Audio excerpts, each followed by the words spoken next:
পরমব্রত চট্টোপাধ্যায়ের বিরুদ্ধে হওয়া এফআইআর খারিজের নির্দেশ দিল না কলকাতা হাইকোর্ট।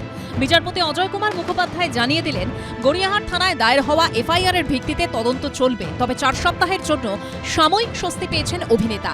2021 সালে বিধানসভা নির্বাচনের ফল ঘোষণার দিন সোশ্যাল মিডিয়ায় এই পোস্ট করেছিলেন পরমব্রত চট্টোপাধ্যায়। পোস্টে অভিনেত্রী স্বস্তিকা মুখোপাধ্যায় কমেন্ট করেছিলেন, হোক হোক।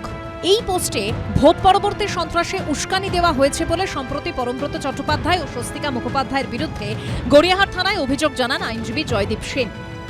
পরমব্রত যে টুইটটা করেছিল 2021-এর 2 মে বিকেল 4টে নাগাদ, সেই সময় অলরেডি পোস্টপোল ভায়োলেন্স শুরু হয়ে গেছে এবং উনি যে টুইটটা করেন, আজ বিশ্ব রগরানি দিবস ঘোষণা করা হোক, that is a clear and conscious instigation and abetment to large scale violence. আমার মতে পরমব্রতর টুইটটা directly comes under the offence contemplated under section 107 of IPC. 23 May Gariahat থানায় জিজ্ঞাসাবাদের মুখোমুখি হয়েছেন অভিনেত্রী স্বস্তিকা মুখোপাধ্যায়। অন্যদিকে এফআইআর খারিজের আবেদন নিয়ে আদালতের দ্বারস্থ হন অভিনেতা পরমব্রত চট্টোপাধ্যায়।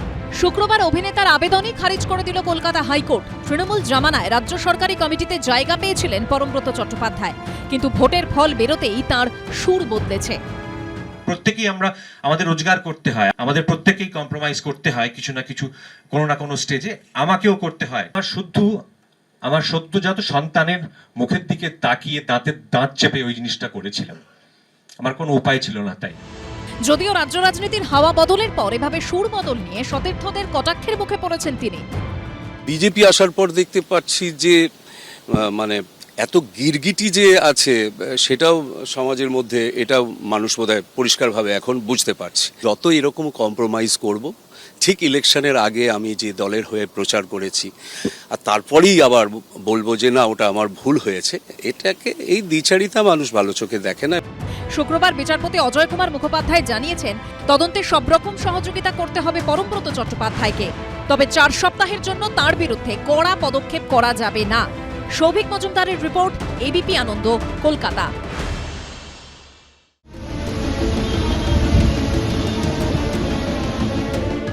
লেকটাউনে মেসির মূর্তি সরানো নিয়ে জটিলতা এখনও কাটেনি। এরই মধ্যে শুক্রবারের প্রবল ঝড়ে ফের দুলে উঠল 44 ফুটের বিশাল মূর্তি।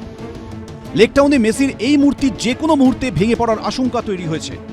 প্রশাসনের তরফে মূর্তিটি নামানোর সিদ্ধান্ত নেওয়া হয়েছে, কিন্তু প্রায় দোতলা সমান উঁচু কাঠামোর উপরে বসানো এই বিশাল মূর্তি কিভাবে অক্ষত অবস্থায় নামানো হবে সে নিয়ে এখনও কোনো সমাধান সূত্র বেরোয়নি। আপাতত মূর্তিটি দড়ি দিয়ে বেঁধে রাখা হয়েছে। তবে তারপরও শুক্রবার দুপুরে প্রবল ঝড় বৃষ্টি শুরু হলে ফের বিপজ্জনকভাবে দুলতে শুরু করে মেসির মূর্তি। শুক্রবার দুপুরের প্রবল ঝড়ে বিভিন্ন জায়গায় ক্ষয়ক্ষতি হয়েছে। এই দিনের ঝড়ে মেসির মূর্তিটিকে আবারও দুলতে দেখা যায়, কিন্তু কোনো রকম দুর্ঘটনা ঘটেনি এবং সেটাই অনেকে মনে করছেন যে পিডব্লিউডির তৎপরতায়, অর্থাৎ যেভাবে দড়ি দিয়ে মেসির মূর্তিটিকে বেঁধে রাখা হয়েছে তার ফলে আজকে কিন্তু ঝড়ে এই মূর্তিটি ভেঙে পড়েনি, বড় ধরনের বিপদ এড়ানো গিয়েছে। এখন এটাই দেখার যে এই মূর্তিটি নিয়ে শেষ পর্যন্ত প্রশাসন কী সিদ্ধান্ত নেয়। পিডব্লিউডির তরফে আগেই জানানো হয়েছিল যে মূর্তিটি অবৈজ্ঞানিকভাবে তৈরি হয়েছে, ঠিক নেই সেন্টার অফ গ্র্যাভিটি। শুক্রবার খড়গপুর আইআইটির এক অধ্যাপককে নিয়ে এসে ফের মূর্তিটি পরীক্ষা করা হয়। বিশেষজ্ঞরা মনে করছেন উচ্চতার কারণেই এই বিপজ্জনক পরিস্থিতি তৈরি হয়েছে। সেক্ষেত্রে মূর্তিটি অক্ষত অবস্থায় নামিয়ে অন্যত্র সরানো হতে পারে। সূত্রের খবর, বিশেষজ্ঞদের একাংশ পরামর্শ দিয়েছেন মূর্তিটি নামিয়ে নিচের কাঠামোর উচ্চতা কমিয়ে ওই জায়গাতেই স্থায়ীভাবে বসানো হোক।